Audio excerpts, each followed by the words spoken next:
Welcome to Tech Talk Taco Tuesday, number 21, I believe. I've kind of lost track because I haven't been keeping record and or updating them onto the YouTubes and putting numbers behind them, but I do have all the raw files, so that's good. We'll keep it going. This Tech Talk Taco Tuesday is brought to you by Fuck You Racing. And I didn't say a bad word there because it's spelled differently. And we will bounce through. I got a little list of questions we're going to bounce through. I am going to answer your motorcycle and motorcycle product related questions. The ones that were put up on our Facebook page, tagged onto the older YouTube videos, asked on Instagram even.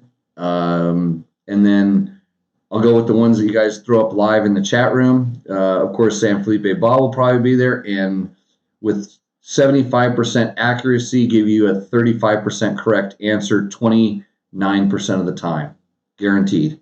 So the theme for this week's show is, I don't have a theme. I was out at the TourTech rally this past weekend. Cheers to TourTech for having me up. We did a bunch of adventure riding clinics and basically riding skills. Did a few demos, rode on some super awesome routes that they had put up for us here, and had a good time. And luckily, I got to stick around, and I'm still sticking around. And it just got done raining, so that's good for the ground. And then I'm gonna head on my trailer-equipped adventure motorcycle and ride back to California. No, where am I going? Nevada? I'm going back to Nevada, and I'm going to ride this. So check this out. That is a KTM 1090 with a trail tail on the back of it, so I can take all my stuff with me. So I think I'm going to try to stop on the way and go ride some regular dirt bikes with some friends, and we'll see how all this stuff works out. So thanks for joining. Glad you guys are making it live. You guys make this a lot more fun because I don't like talking to a little cube with a camera sitting on top of it. It makes it actually feel like there's someone here. Heather is out shopping in the quaint little town that we're nearby. And John Perkins is watching from the deep middle of nowhere. And I watched a documentary on that place. So I think I know what you're talking about, but I probably don't. Right? We'll have you back on as a co-host one of these days soon. And we'll see how things work. Sounds good. That's good. Sound is great. Yep. 21. Cheers. Cheers to 21. Now I can have a beer live on camera. And I don't know if you saw the post we put up with that logo that Jerry Bernardo from Fuck You Racing drummed up. He showed me one with the Husaberg. Or no, the Husky logo. He made one out of the Husqvarna logo for his club, which is a kind of a strange club. It's like, I think you just get a sticker and run it on your bike or your helmet, and then eat pizza, which even though it's Tech Talk Taco Tuesday, I'm eating pizza.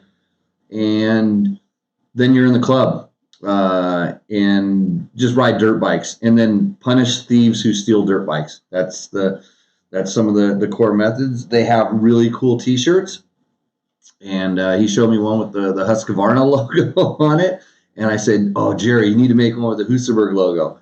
And like 10 minutes later, he spit out some super awesome. You see it on the post that's leading up to this thing. I wish I would have downloaded a photo and I'd show it to you on the camera right now, but you have to go to the Facebook page to see it. And that's what Jerry does. And if you need graphic design, you just tell him what you're thinking and he'll spit something out. And whether you like it or not, that's up to you. But he does a pretty good job. He designed some of my little logos and things that we use for our schools, and pretty cool.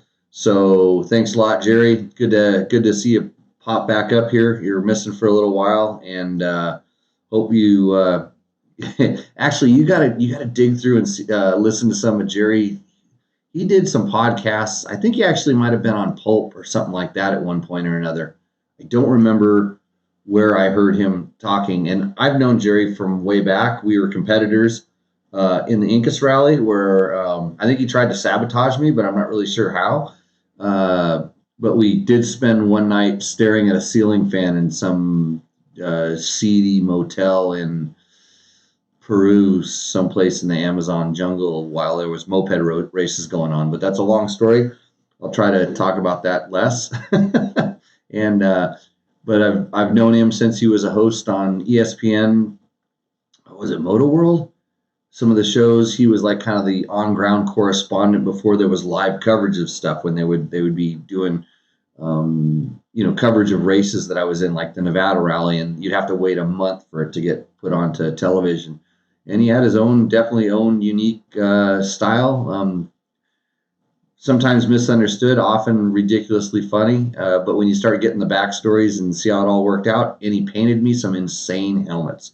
So I raced Dakar with his helmet, and also won the Baja 1000 with his helmet. So pretty proud to wear those things. It's kind of cool to have your own custom helmet design and a painter that put what you wanted on your lid and made it cool. So thanks again for Jerry's help on all those different endeavors. So hopefully everything is sticking. It looks like it's staying together, right? Somebody said it cuts out, but I'm claiming that's your connection, not mine, because my light isn't blinking over here. So I'm going to head right to the questions that I have here. And hopefully I didn't turn that thing off. I don't want to turn this thing off. I need to leave this one going. And I don't have paper, so I can't really think the question. So one thing that's important, you want to keep us going, support us somehow, way, shape, or form. Probably the best thing you can do is throw us some thumbs ups, because those are Facebook's going to make their own currency pretty soon, and a thumbs up might be worth something. Probably a little less than a Google ad click, but whatever. You can click through Amazon. If you're looking at one of our tests on Dirt Bike Test and you see an Amazon link at the bottom, go ahead and click through. That'll give us a little chunk of something. And like a commission, it helps. Tell a friend. That's probably the best thing you do. Tell a friend. Let us try to grow. And if we ever get better on the t-shirt market, maybe that logo that you saw earlier might be put on a t-shirt, and we can sell more t-shirts. But that's a great way to not make any money. Wait, we should become a t-shirt company. That's a stupid idea. I won't do it. So anyways, that's how you can support us. Basically, just share this, tell people about it, listen to it, listen to the archive shows, listen to the new shows that aren't here yet, all that stuff. And right to the question. So Chance McCamish asked, wraparound or flag style handguards? And so everybody knows the difference. Like the wraparound would be called the classic Barkbuster design, and the flag handguards are ones that don't extend out to the side. And I've run so many different kinds of handguards because there's a lot of really cool different innovations out there. I mean, I even remember a guy that was making these literally aluminum things that clamped on your bar pretty robustly and a big carbon beam, so he didn't actually have to have the wraparound handguards, and you would put a flag on them, and they were made out of materials that would disintegrate like over time. I don't know if they were having things, but it was a guy had a really good idea. And then but so in the early days, the big scare with Barkbusters, and it still is today to a certain extent, is like people feel like they're going to put their hand's going to come off the handlebars, and then it's going to be inside there and bad things are going to happen. And I can see that happening. It's not happened to me. I used to desert race with wraparound handguards because I just wanted to have the maximum amount of protection for my levers and throttle and all that kind of stuff. And that added a like one extra layer of stuff. So I tended to run most of the time with the wraparound as opposed to the flags. And then I started riding for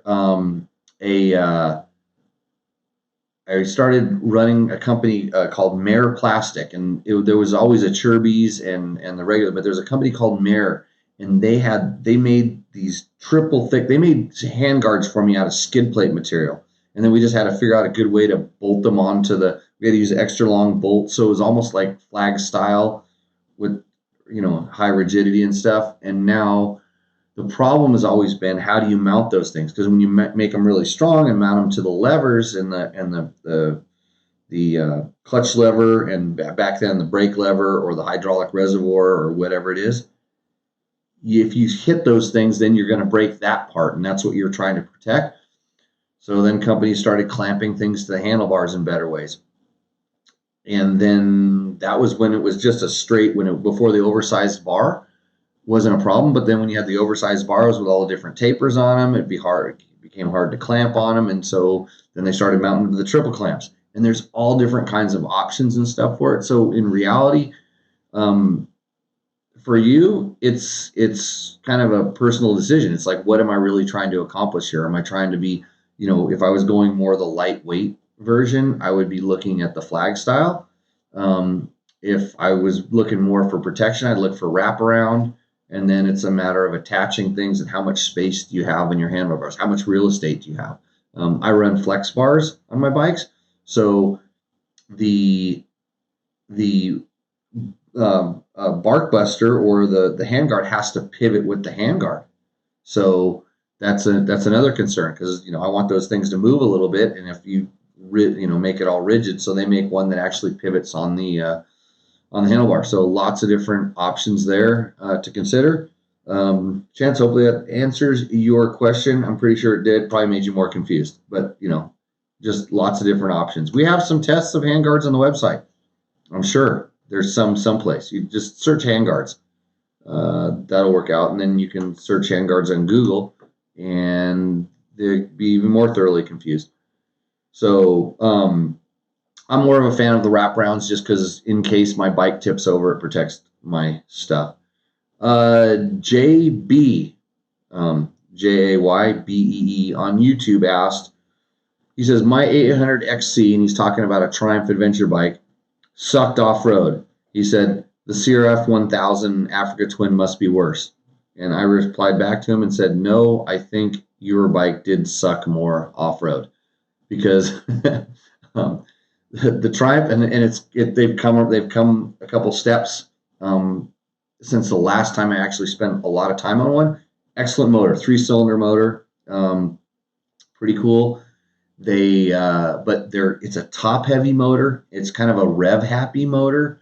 So like some of those things don't really lend themselves to adventure bike riding. And the thing with the Triumph was, it was always like the ergonomic package of that bike was so tight and cramped. It was meant to be more like a sport bike where your kind of elbows tucked down, and it was really hard to stand up. You'd stand up and everything was too close together. So that's probably what made that bike not so good off-road. The Honda, you stand on it and it kind of feels like a dirt bike. So right away there, it has a big advantage. The motor, it's torquier, smoother. The suspension is definitely better. Honda did a really good job on that suspension until KTM came out with the 1090 with the PDS shock. There was nothing even close. And yes. And then shortly after that, he said, is a DR650 a better dirt bike? Yes. Yeah. Anytime you're going less weight, you're probably going to have a better, quote, dirt bike. But you're talking adventure bikes, and is a DR650 a better adventure bike? That's a question for my good friend Baja Diaries. He answers every question on that's given to me about 650 sized motorcycles, because he likes the XR650. So yes, that's the answer to that question. So Chihuahua 143 asked, any thoughts on choosing between a Husqvarna FE350 and a KTM 350 EXCF? I'm leaning towards the KTM just to stand out from my group of riders. How did you find a group of riders that isn't just all orange? Like, that's what I want to know. I mean, I like to stand out. That's why I'm going to say the word Husabergs. I liked Husaberg because I was different. The bikes were different. Um, and we can get into what's wrong with Husabergs and why they're gone now, but later. So if you're going to get a KTM to stand out, I think you're going to do pretty good. But the biggest difference between those two bikes is the rear suspension. The Husky has a Link, the KTM is PDS. And I think I prefer the PDS. It's just simple. It's easier to work on. They work really good, and I feel like in some ways I can get away with a wider range of if you have the right spring on it. It seems like I can get away with a setting that'll a better overall setting. I don't really know how to explain it because the thing I'm going to say about the linkage is the linkage. If you're going to pound hoops over here and then all of a sudden ride on smooth single track, I think the linkage, you wouldn't have to adjust the clickers on the shock as much to have like a baseline performance. So hopefully, that's the they're both good. But like I said, the difference is in that, and then there's a little bit of difference in kind of power delivery, power character because of the airbox, and there's a little bit difference in the chassis feel because of the suspension, and then there's a little bit difference feel in the clutch, because the way the clutch is activated is different between the two bikes. But I don't. They're the kind of same. Is there an advantage to one or the other? I think there's a little bit more gas tank options available for the KTM, and maybe more plastic and stuff like that. But I just find the KTM a little bit easier to maintain, mostly because of the shock. Just less parts. I bet you it's probably a little bit lighter, but you're not going to feel it too much. So yeah, how did you find a group of riders that wasn't just a bunch of orange bikes? That's what what you could do is whatever color one you get, just buy a different set of Acerbis plastic for your bike. They make all different kinds of cool color combos. Get your own graphics, and then you can make your bike look like anything. Like San Felipe Bob, and he'll probably post it up 2 or 3 times during the course of this discussion. He has a Kawahusa Husky. I don't know. He made his kid's Cowie look like a Husky, like ridiculously, even though he couldn't just buy a Husky 65. He had to get a Cowie and turn in a Husky. So that's how you catch up. Catch up with San Felipe Bob. You probably have 18 questions to answer, and I already filleted you before you got a chance to come live with the show. So another thing that we are working on testing out here is we have the Yamaha WR450, which we're doing long-term on, and we got our hands on the WR4 or the YZ450FX.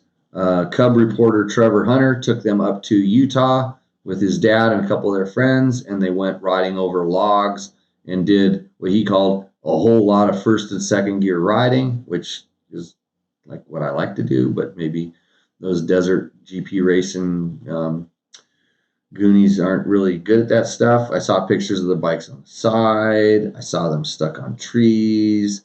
I saw them stuck in snow. But so how? And somebody asked which one is better. How's it going? And kind of those. Trevor, I talked to him briefly before the show, and I said, "How's it going?" He said, "I like the FX better." And so he's a young racer, likes a little bit more aggressive power. And then, of course, his dad liked the WR better. Older, fatter. Sorry, Craig. Seasoned. And I think, and the biggest difference is that we had in the settings, the motors are kind of the same, is the WR had an FMFQ on it, and the FX had the GYTR pipe on it. And so it makes it a little more snappy and a little more responsive. They did not play with the maps as much as I thought they would to kind of tune the bikes around. But globally, they felt the suspension kind of acted the same, which is a big, that's one of the big things has always been the difference between those two bikes. Yet and then the weight difference wasn't as much as they kind of thought it was going to be. You could feel the WR acting a little bit heavier, but not like in the old days where the WR kind of felt like a tank. So when I get back down south, we are going to go ride those two bikes and drill down and get the exact answers, and that'll be good. We can answer that one a little more. And if I go farther up here, I don't like to say bad words, but Fukum asked, would this be a good bike for a first timer? And he's asking about a KTM 350 EXC. And so I kind of explained it a little bit on the post on the YouTube video that, you know, when you're talking about like a first timer, you kind of really don't know where anything's at. You know, first timer, you think about the first time you ever had to use a clutch, you know, and twist the throttle and you know, shift with your foot. Those are all first timer questions. And all motorcycles kind of operate like that. The only way you can deviate from that is get something with an automatic clutch, you know, like a Honda 50 or a KLX 110, or buy a bike with a Recluse in it, and then you don't have to worry about the clutch. So I said, you know, the only real other characteristic that's going to really put you into beginner bike mode is like a really torquey, heavy, you know, slow revving motor, so that it doesn't snap out from underneath you, and or it's not stalling all the time. So as a first timer, I think a KTM 350 is a great bike. At least you're not telling me I want to get my first dirt bike, and I go, well, what's that? And you go, I'm gonna get a BMW 1250 Adventure because, you know, I want to go off road dirt bike. Don't do that. So yeah, I think a KTM 350 is a good first time bike. Maybe not the best one, but if you are really planning on sticking with it and going to grow into the sport, that's a great choice. Probably better than a KTM 350 SX. Maybe not as good as a CRF 230 250L, you know? So it's all perspective, man. It's all perspectives. So one last one here. Actually, I got one other thing too. Hello, DBT staff. I'm interested in a dual sport that will compete at B-level enduro hare scrambles in New Mexico. It's been since 2006 since I put any time in the dirt. I owned a new 2003 Gas 200 EXC, first dirt bike. It was my first dirt bike as an adult at 32 years old at the time. It had a fine motor but horrible suspension. Yeah, sounds good. Let's see. But it taught me to be smooth and fast chasing A-riders in the hills around Riverside, California. I got to do a demo for 3 hours on a 2006 Husaberg 450. Good bike. Yeah. In 2006, it was a really good. Well, wait a minute. 2006. Yeah, that's a real Husaberg. That's got a good motor in it. But it's kind of like an older KTM. It's like a KTM RFS bike. And I fell in love with it to a degree, but I could, because I could keep pace with guys he's talking about his racing here. It blew my mind how much it chugged and lofted in the front wheel over obstacles. That's a Husaberg. Let's see. So I want to find something in between these two bikes from yesteryear. My choices are a 2018 Husky 250 FE or KTM 250 EXCF, or a 2018 Husky FE 450. I can't use other brands because I'm 4.5 hours from their dealership, and I can get a fine deal on these particular machines. I'm 5'10", 165 pounds with riding gear on. Thank you for your time. I'm a fan of your site. Regards, JD. And this is what I asked when I responded to him online. I said, why don't you get a 350? That would be the perfect spot in between those two particular bikes. And the 250 is not bad, but it's not going to have that chug and torque. The 250 is a little revvy and buzzy. You're going to have to spin that thing up.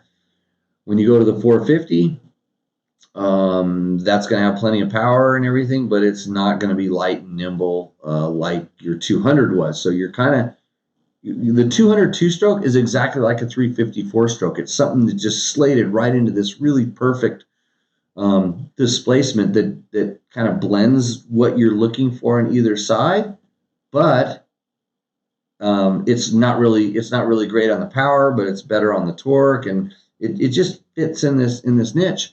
just like the 200cc two-stroke is. But there's no class for it. Like there's technically not, quote, a racing class. But at your age, you're riding the vet class. So what do you care about class? So if you're thinking about racing, you're always going to want something that's a little bit faster. Given those bikes, I would maybe lean towards the 450, and it'll make a better dual sport bike when you're doing, out in the roads doing the dual sport stuff.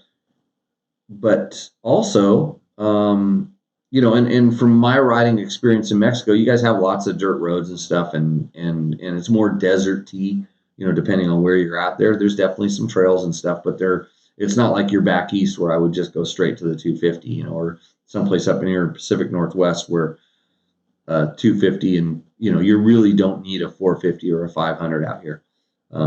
So hopefully that answers your thing. Thanks for riding Husaberg. Yep, 4-stroke force. Let's see. And so my one tech tip of the week is going to be for all you people that are slipping clutches. I'm going to explain a little bit about the mechanics of a clutch, and I'm going to explain something about the theory of the clutch. So in the way that we teach, I teach that your clutch is a power amplifier. So you in the real world, you shouldn't use your clutch to reduce power of your motor. Like if you want to reduce power of your motor, just turn the throttle backwards, roll the throttle off. That'll take care of the power. Don't slip your clutch and hold your throttle. So because all you're doing is you're building heat inside the motor. It's hard on the bike. So don't abuse your clutch. If you're going slower than first gear, of course you have to slip your clutch so you don't stall. Or you can just buy a Recluse clutch and it does it all mechanically for you, and it's good. And it's only for old guys. So if you're young, don't even think about a Recluse clutch. It's just old guys only. I think you literally have to be 28 years old before you're allowed to buy one. It's kind of like that. They have that. It's kind of like can't drink till you're 21. You can't run a Recluse till you're 28.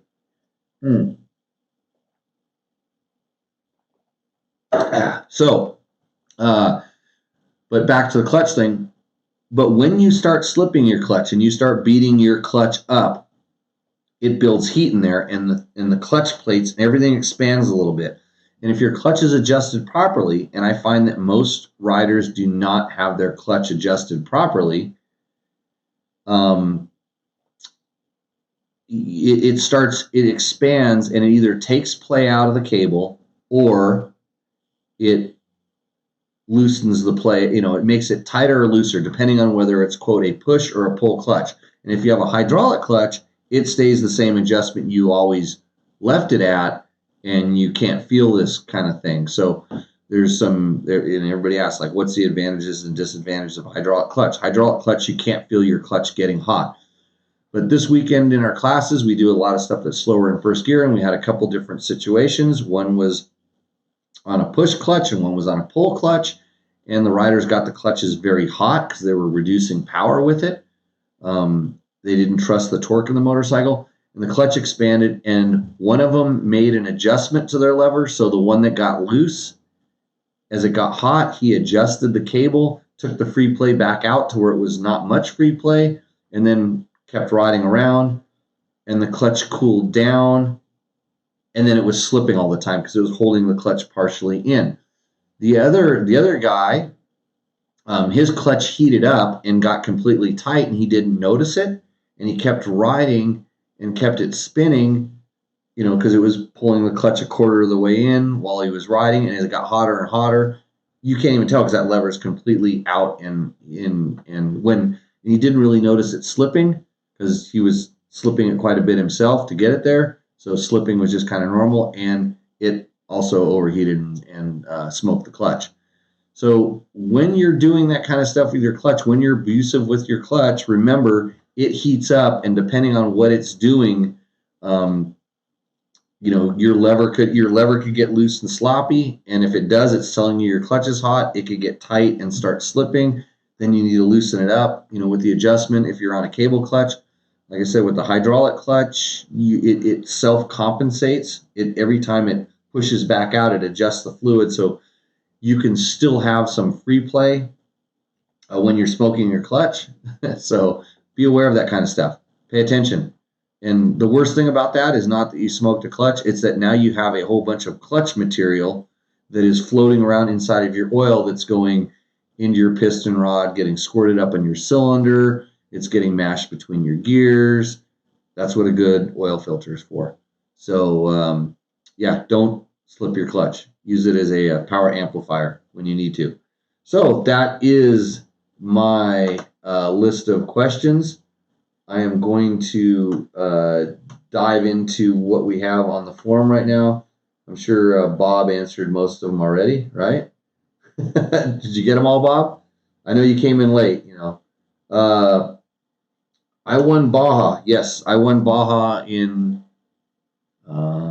with Johnny Campbell. No, Johnny Campbell won Baja, and I rode his motorcycle for part of the way. When it was dark. I rode it when it was dark, and that was in 1998. We beat Ivan Stewart, yeah. So we were faster than the trucks. Kids T-shirts. I think I answered that, John. Yeah, when we win the lottery. Let's see.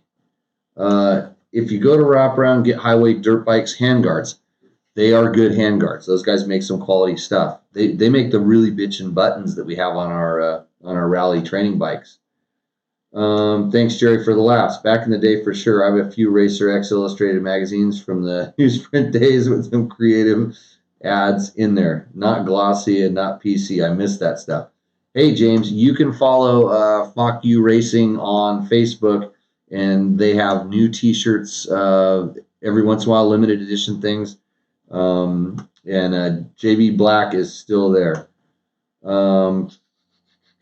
Let's see. A couple people are fond of the Highway Dirt Bike stuff. Big bolts from Highway Dirt Bikes. See, everybody likes the Highway Dirt Bike stuff. That's good. Yes, flex bars do rock, and they flex, and my wrists thank them every day.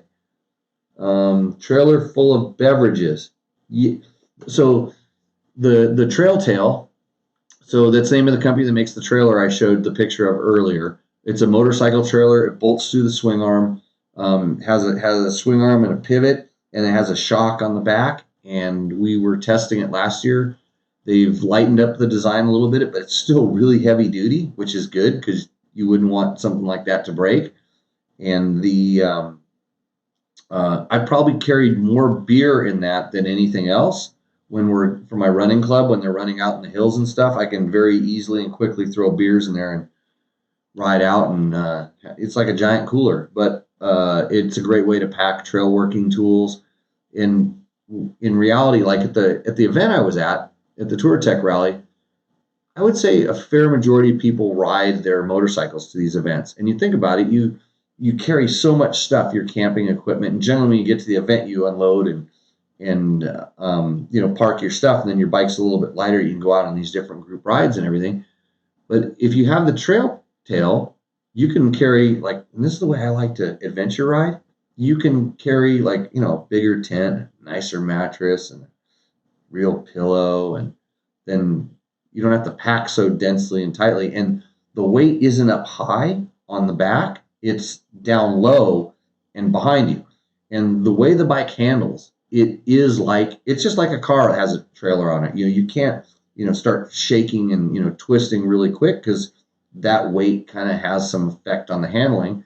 And, your turning radius is compromised a little bit. You can feel the weight behind you a little bit, not as much as you think. But I've taken that thing in some pretty gnarly stuff, like, really good Jeep roads, and was really impressed with how well it handled and stuff. Like I said, it's a trailer, works like a trailer, but if I was going someplace and I wanted to go and park and set up a little camp and then go riding, it's an awesome option. And I'm going to use it to carry a bunch of stuff with me back down to Nevada. And that way I have more capacity. So thanks to those guys for giving us one to test, and we're kind of giving them some feedback and fixing up there. What's easier than joining the Too Much Fun Club, Bob? I actually emailed Paul and I texted Paul Ospo the other day.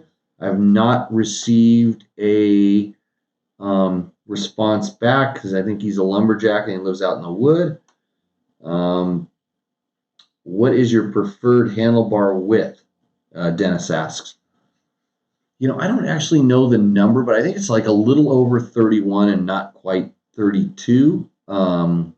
It's funny. I hopped on a guy's bike and he had the full 32-inch bars, and if they felt wide to me. And when I'm riding, I'm always kind of up against the edge of the grips. So, but I don't like really narrow handlebars. I used to shorten my bars when we used to race through the trees back in the day, and I never liked cutting them down that way because I felt like when I really needed the leverage of the handlebars, it didn't help me out. But man, there was some guys like Scott Summers who used to go through the trees and their bars were like 26 inches or something ridiculous, 28. Let's see. Scrolling down, PDS simple maintenance, easy going over rocks and obstructions. That is. Hey, who brought that up? Mark, thank you. So my main reason for PDS is when I hop over logs, a linkage doesn't come and impede my progress. And I've tried those glide plates and stuff that the glide plate skid plates, and they help quite a bit. But man, I don't know. And just even the way that the PDS kind of, I don't know, everything about it. I like it. I've always been a fan. Let's see. How does Bob catch up? Hopefully he's caught up. Tap the screen and scroll up. Let's see. I got 2 thumbs up. Dave, thanks for the 2 thumbs up. And thank your kid for finally getting that Suzuki RMZ 250 test up.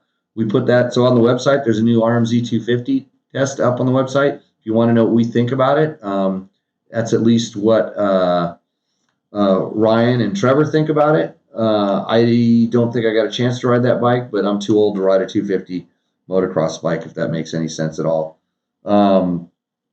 Let's see. Oh, yeah, now I learned something. Whoa, look at all those happy faces flying up. You guys are going nuts. Stop it. I wish they were worth pennies. They'd be falling off on the table. I'd be picking them up off the ground. Let's see. Once it's gone, it's gone. Bob caught up. That's good. Victor the Popsicle Man. What do you think about a BMW GS 650 as a daily commuter and sporadic off-road riding? I think if your sporadic is really sporadic, then it's a good bike. It's a good street going single, very comfortable, just lumbers down the road. Off road, it shows its weight. It makes a KLR feel light and agile. And we're not going to ask Baja Diaries Mark about that. Let's see. My EXC didn't turn well on a track, but went straight and fine in the desert. That's what David Nitson's bike did. What is a clutch? I don't use one, I think, at all. Victor, don't you have a CR500?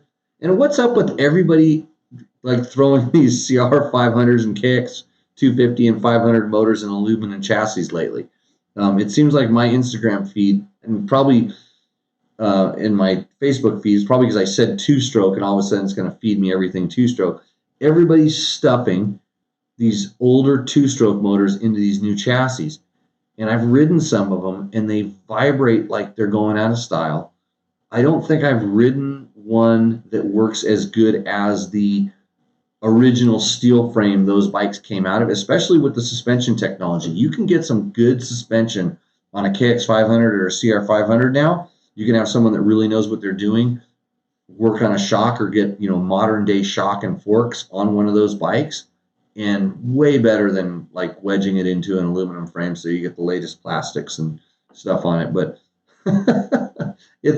I probably saw 7 or 8 of them today, and I love the old 2-strokes, but yeah, when am I going to get my Beta 200? That's what I want to know. That's the 2-stroke I want, and I'm going to go ride the new KTM TPI bike. So the 250 and 300 XC. and the 150 XCW coming up here pretty soon. Actually, back up here in Washington at a works race. So I'm not going to mention what Victor just said on the post. Now I've got a check mark and 2 thumbs up. I'm not sure. Let's see. No Fear Start as a t-shirt company. Yeah, they weren't they weren't an editorial outlet. If I had their money, we'd have employees and we would get at least 3 times as much stuff done. Let's see. Oh, the signal froze. Yep, sure it did. My internet's perfect here. 30 people. Yes, 30 people. Lots of things. Contact Regina to get a hold of Paul. I don't have her contact. Bob, send that to me. I appreciate comment is what you said on the 500s. Why, you building one in your garage? Did I save you from cutting a perfectly good 4-stroke chassis away? Let's see. Feed is getting a little frozen. Yep, it's probably because there's so many people hitting that thumbs up button, and now we're in trouble. Any word on the XCTPI? Well, it's amazing. I just said that. Chris, who is a top fan and likes to point that out. What do you got to do to get a top fan thing? Is it like a badge you can buy, or you just have to put up with me for so long before it works? But appreciate you, top fans. Uh-oh. You guys are starting to blow up the thumbs up again. So I haven't ridden the XC. I actually haven't talked to anybody who has. I should have poked a little farther with the KTM guys and seen, you usually can get a kind of little heads up on what they're really doing. But I'm convinced that they're going to have to make that bike a little bit more aggressive. And the fact that the SX, the 2-stroke SX, does not have a carburetor probably means that either they have a ton of carburetors sitting on the shelf somewhere that they've already purchased. I kind of doubt that's the case. Or they're still working on getting that technology to be quite a bit more aggressive. So we will see.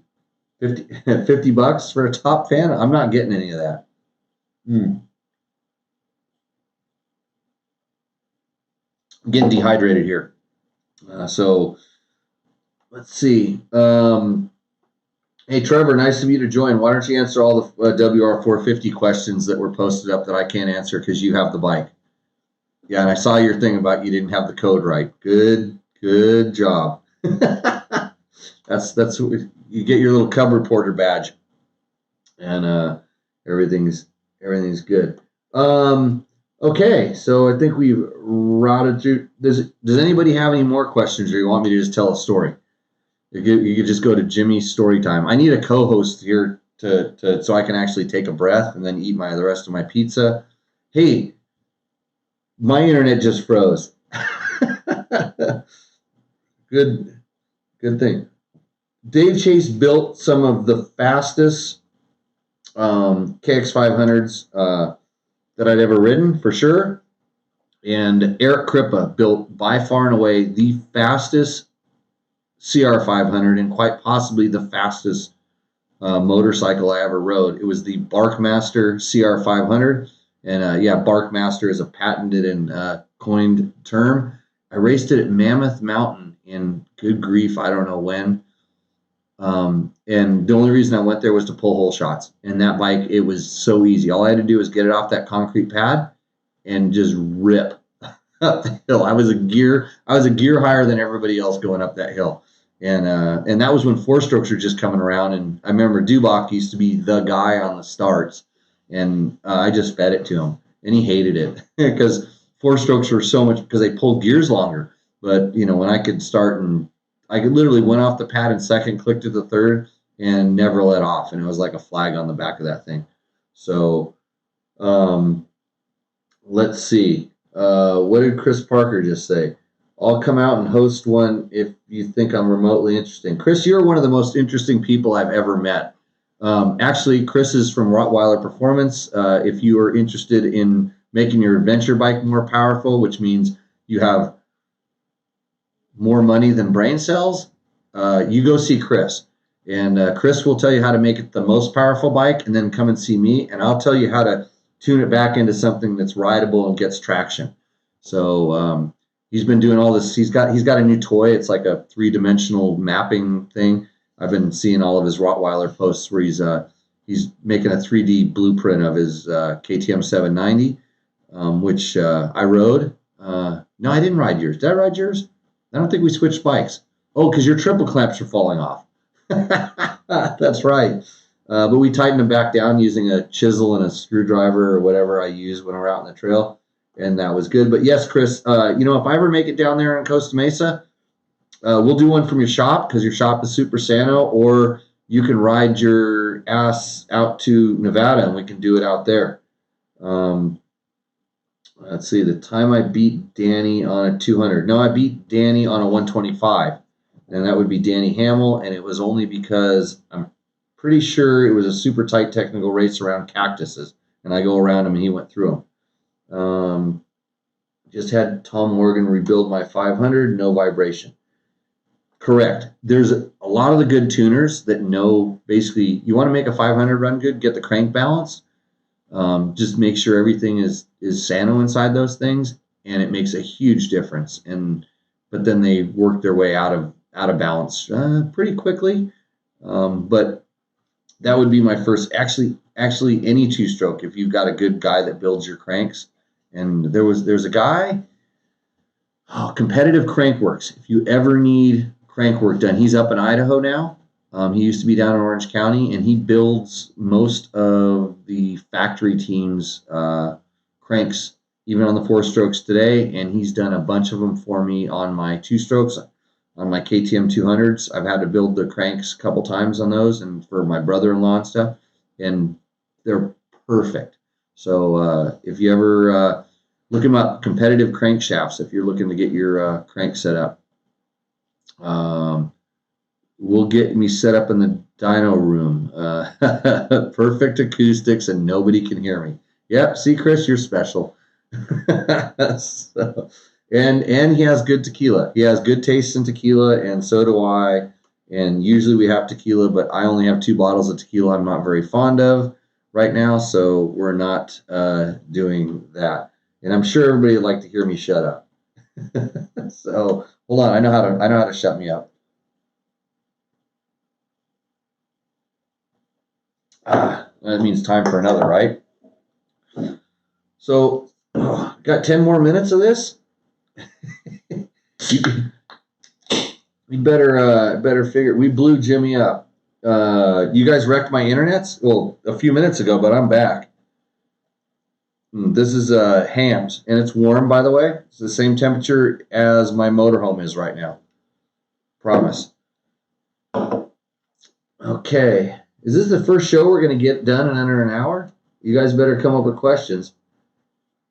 Where's all the what I could do is I could go on the SoCal Dual Sport Riders forum. That's Cameron's little group that he's got going there, and answer like 9 out of 10 questions. So I'm just going to pretend that I'm answering one of those questions. Hey, I'm thinking about getting a blank, and I want to know if it's the best bike for me. Okay, not kidding. That one comes up like at least 6 times a day.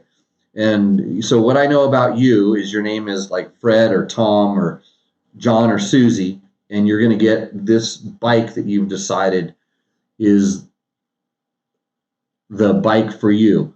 And then so 16 of your other Toms and Freds and Susies say, oh, get this one. And I'm not really sure where that comes from. It's either the bike that they have, that they want you to be part of the club, or it's their buddy's bike they're trying to sell you because they want their buddy to get the bike that they have because they want their buddy to be part of the club and they don't even know you. And then there's the other option of that guy works at a motorcycle dealer and his job is to sit on this forum and try to sell motorcycles to everybody, which I've seen that work pretty well too. But that's why you need someone like me. So now I'm turning. It's all about me. I hate to do this every single time, but I want you to be able to go read a honest editorial opinion review about a bike, So you, after you're done reading it, you can feel like, hey, I think I know something about that bike, and this bike is for me, or maybe it's not for me. That's the idea here. It's not good or bad. Like if I was going to give you an opinion on a 19 WR250F, which I will in a moment, but I can't give you that opinion because I haven't ridden it. I don't have enough time to ride every single bike, and we like to ride things before we tell you how they work. But I can tell you that that bike is very similar to the, you know what? Wait, I did ride that bike. Oh, I forget. I ride so many bikes, I forget.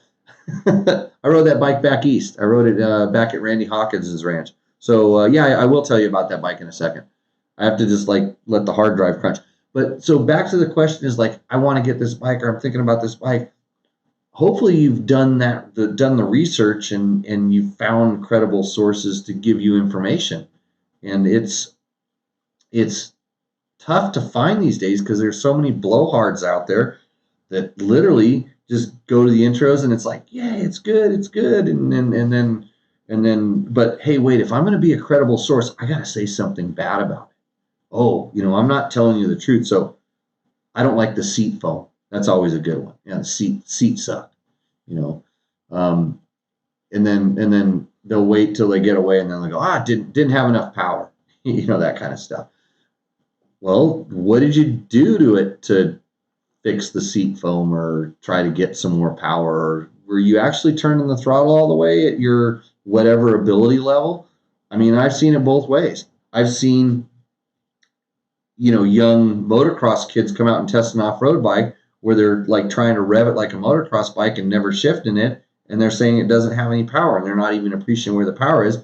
And I've seen guys that I'd be hard pressed to qualify them as a novice riding a competition type bike, riding around shifting gears before the power valve on the 4-stroke opens, because that's what they think too sometimes, before it gets on the pipe, and then telling you it doesn't have enough power. And they're basically walking around with these big giant elephant ears at some of the more credible journalists, listening to what they're saying, trying to gain their information. And then it's like, you can go find those guys too, hopefully. But when you're new to this sport and you don't really know, and you can find a group that talks to you like this, like for instance, the SoCal Dual Sport Riders is a good group, and there's large amount of good information in there, but same thing, there's a lot of bad, so you need to know how to have a filter and figure out where you're getting your stuff. So, that's my little rant for tonight. I'm done talking about the other things. So I saw a couple questions pop up here. Let's see. So we could have a audience at Rottweiler Performance.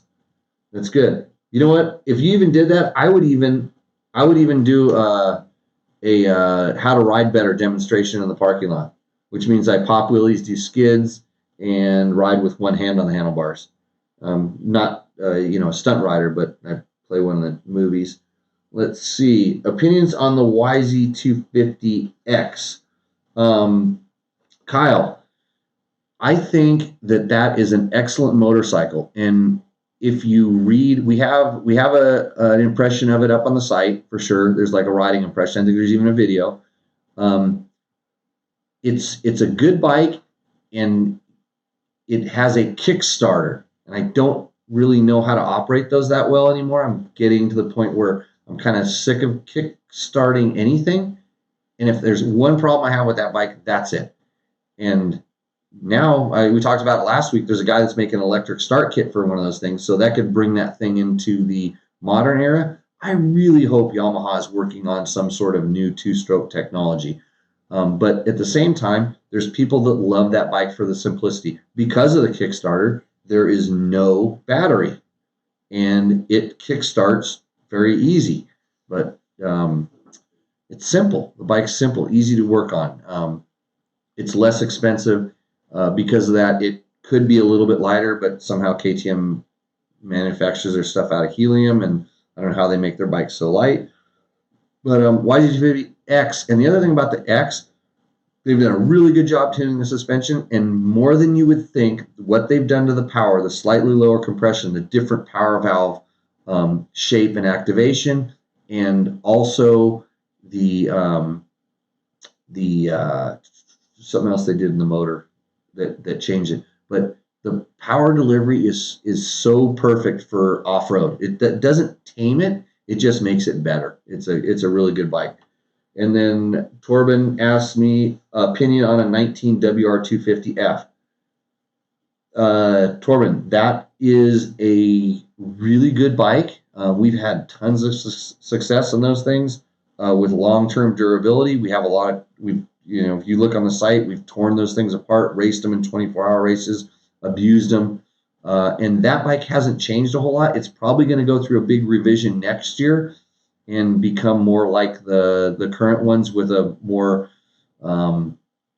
a narrower chassis and all the stuff, all the updates of the YZ and the YZ-FX. I don't even think the 250FX got those changes just yet. No, they didn't. This year was the 450.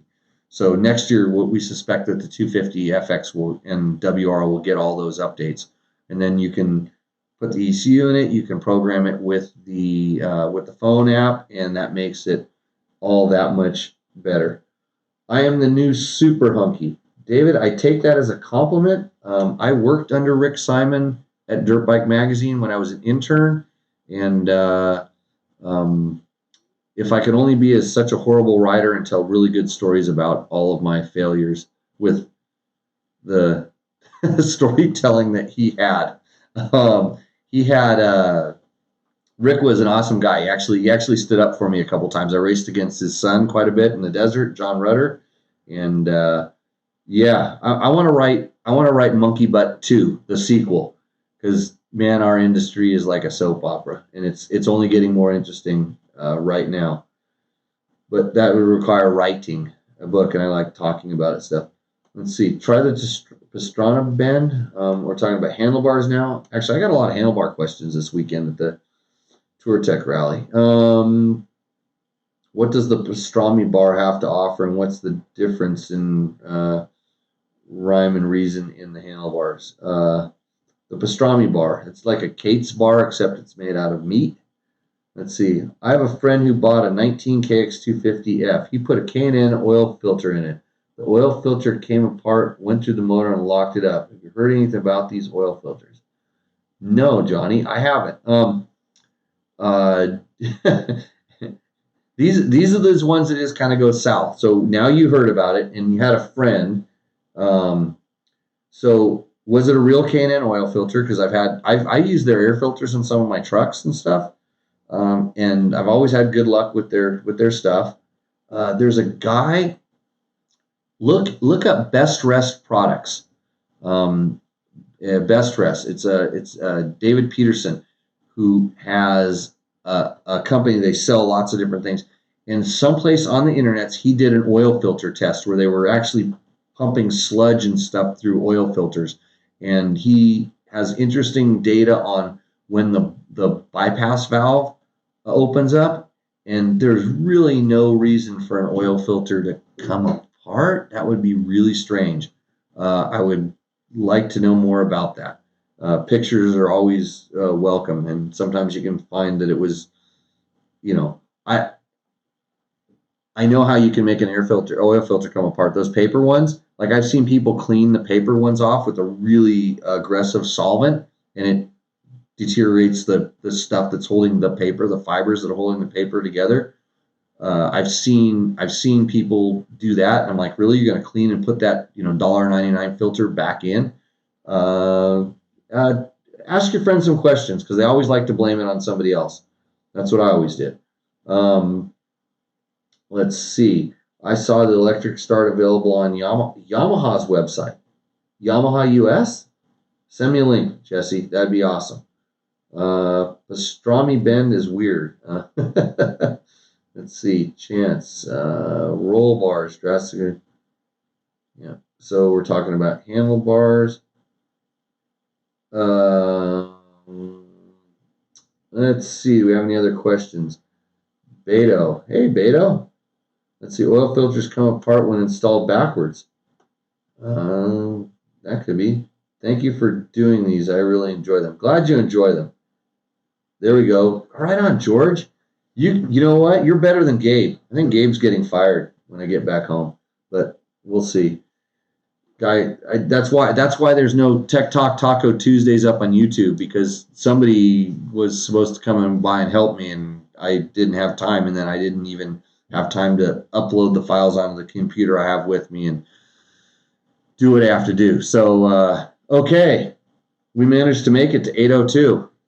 So I went through a beer and a quarter. Enjoyed all your questions tonight. Hopefully, we'll see you next week. I have no idea where I'm going to be next week, but I think I'm going to take my little thingy, my little Roku thingy that I got here, and I'll have my phone with me. So if I have an internet connection, I will try to do a show. It might be from the wild remotes of who knows where, or maybe I'll be back in Nevada in the heat. But I'm supposed to go riding Thursday and Friday up here with some local guys that have some really good trails, and I'll try to take some pictures and put them on my what account? Oh yeah, the Instagrams. Yeah, I'm going to put all those photos up on the Instagrams. That way you can be jealous of where I'm riding and where I'm eating at Kate's Bar. Thanks to Kate for keeping me supplied. Beers to you. Thanks for TruerTech for having me up here in the Pacific Northwest, and we will see you. Hopefully not like that stalker guy that's always trying to meet up with me, but I'll see you out on the trail. Cheers.